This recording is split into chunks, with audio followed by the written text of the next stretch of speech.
नमस्कार दोस्तों। अब हम देख रहे हैं आज रस शास्त्र की ड्रग है एक आरोग्य वर्धनी वटी। रस शास्त्र की एक ड्रग है आरोग्य वर्धनी वटी। आरोग्य वर्धनी वटी के बारे में देखते हैं।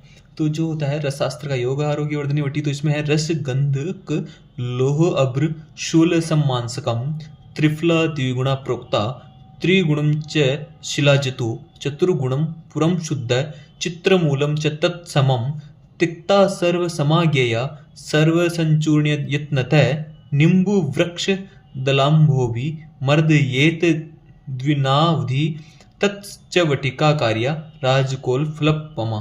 राजकोल फलपमा। तो ये रस रत्न समुच्चय में बताया गया है कुष्ठ रोगाधिकार के अंदर 20वें चैप्टर में। तो उन्होंने बताया है रस यानी पारद शुद्ध गंधक लोहभशम अभ्रभशम और शूल का मतलब हो गया ताम्रभशम। इनको लेना है सबको समान मात्रा में।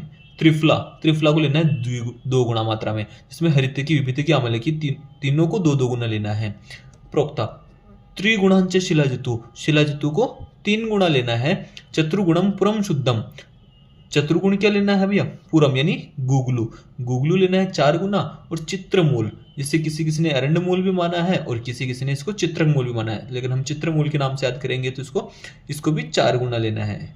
तिक्ता सर्व समागेया, तिक्ता यानी कुटके, इन सब के समान मात्रा में तिक्ता यानी कुटकी को लेना है। उन सबका चूर्ण कर लेना है और इनकी वटी बना के रख लेना है। और इसमें भावना देनी है हमें नींबू वृक्ष के पत्र की भावना। इसमें भावना द्रव्य क्या हो जाएगा? नींबू वृक्ष का पत्र हो जाएगा। तो अब हम देखते हैं इसके घटक द्रव्य कौन कौन से हैं। तो घटक द्रव्य हम देखते हैं तो शुद्ध पारद, शुद्ध गंधक, अभ्रक, लोह, ताम्रभशम 1 पार्ट में, त्रिफला हरित की विभित की आम्ल की 2 पार्ट में, शिलाजतु 3 पार्ट में, गुगलू 4 पार्ट में, चित्रमूल 4 पार्ट में, तिक्ता कुटकी ये 22 पार्ट में लेते हैं। ये इन सबको मिलाकर जो 22 पार्ट होता है उनकी समान मात्रा में क्या लेते हैं? कुटकी लेते हैं, तिक्ता। भावना द्रव्य नींबू पत्र शवरस लेते हैं। इसकी जो डोज होती है 2 से 4 रत्ती होती है। अनुपान जो होता है मधु क्षीर जल अदरक शवरस, मधु क्षीर जल अदरक शवरस या नींबू शवरस के साथ भी इसको लिया जा सकता है। अब हम देखते हैं इसके अपथ्य क्या होते हैं। इसमें अपथ्य जो होता है वो होते हैं उष्ण तीक्ष्ण विधायी अम्ल पदार्थों का सेवन नहीं करना चाहिए। और काकाराष्टक द्रव्य जो भी होते हैं करेला वगैरह जो बाढ़ द्रव्य होते हैं उनका भी सेवन नहीं करना चाहिए। रोगाधिकार इसका बताया गया है कुष्ठ। रोगाधिकार क्या बताया गया है? इसका कुष्ठ बताया गया है। और इसका बनाना कैसे है? तो पहले शुद्ध गंधक और शुद्ध पारद को मिलाकर कज्जली बनाएंगे। जो धातु है अभ्रक लोह और ताम्र इनकी भस्म बनाएंगे। इस भस्म को उस कज्जली में मिलाएंगे और जो बाकी के जो है त्रिफला शिलाजतु गुगलू तिक्ता चित्रमूल इन सबका सूक्ष्म चूर्ण मिलाकर उनके साथ ऐड करेंगे। नींबू पत्र शवरस की भावना देकर मर्दन बनाकर उसकी हम राजकोल राजकोल के जो फल होता है उसकी मात्रा के अनुसार उसकी क्या बना लेंगे? हम उसके आकार की वटी बनाकर रख लेंगे। अब देखते हैं इसके थेरेपेटिक यूज कहाँ कहाँ ये यूज होती है। तो कुष्ठ में, जीर्ण जवर में, मधुमेह में, मेदोदोष, यकृत विकार, उच्च रक्तचाप, अपची, हृदय रोग, कंडू, आन्हा, विबंध इन सभी में आरोग्यवर्धनी का उपयोग होता है।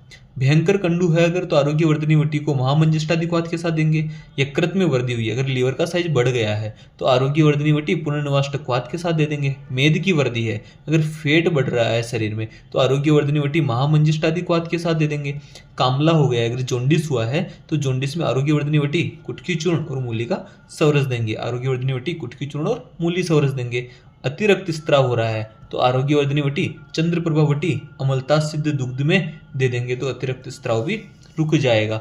हम देखते हैं हृदय जन रोग होता है तो आरोग्यवर्धनी वटी वन पलांडु चूर्ण और दशमूल क्वाथ इन तीनों को एक साथ देंगे। हम देखते हैं इसकी काल मर्यादा होती है इसकी 42 डेज। काल मर्यादा कितनी होती है इसकी? 42 डेज। इसके फार्माकोडायनामिक्स देखते हैं। फार्माकोडायनामिक्स में देखते हैं तो डिटॉक्सिफिकेशन करता है क्योंकि इसमें कुटकी होता है, त्रिफला होता है जो शरीर से जो टॉक्सिन्स होते हैं उनको बाहर निकालने का काम करता है। प्यूरिफिकेशन करना है, ब्लड का प्यूरिफायर के रूप में भी काम करता है। एंटी इन्फ्लामेटरी एजेंट्स होते हैं ये। हिपेटोप्रोटेक्टिव होता है क्योंकि इसके अंदर कुटकी होती है, त्रिफला होता है, शुद्ध गंधक शुद्ध पारद होते हैं, लोह भस्म होती है। ये क्या करते हैं? हिपेटोप्रोटेक्टिव होते हैं। स्किन एंड टिश्यू का रीजेन्युएशन करने वाले होते हैं। रसायन होते हैं क्योंकि शुद्ध गंधक और शुद्ध पारद जब कज्जली बनती है तो कज्जली को खुद को रसायन बोला गया है। एंटीऑक्सीडेंट होता है। और क्या होता है? एंटीऑक्सीडेंट होता है। अब हम देखते हैं इसके घटक की ट्रिक कि इसको ट्रिक के द्वारा कैसे याद किया जाए। तो इसकी ट्रिक है, देखिएगा क्या ट्रिक है इसकी। खुशी तेरी गम से चली गई, खुशी तेरी गम से चली गई, पागल तेरा नाम हुआ। क्या कहता है, खुशी तेरी गम से चली गई, पागल तेरा नाम हुआ। तो खुशी यानी कुटकी, सी से सिला जतु, तेरी यानी त्रिफला, गम से गुगलू, चली से चित्रमूल, चली से चित्रमूल, प से पारद, ए से अभ्रक, जी ए से गंधक, एल से लोहा, टी से यानी तम्र, नेम से यानी निम्बपत्र से और इसकी भावना देनी है। इसकी ट्रिक याद हो गई, खुशी तेरी गम से चली, पागल तेरा नाम हुआ। धन्यवाद दोस्तों।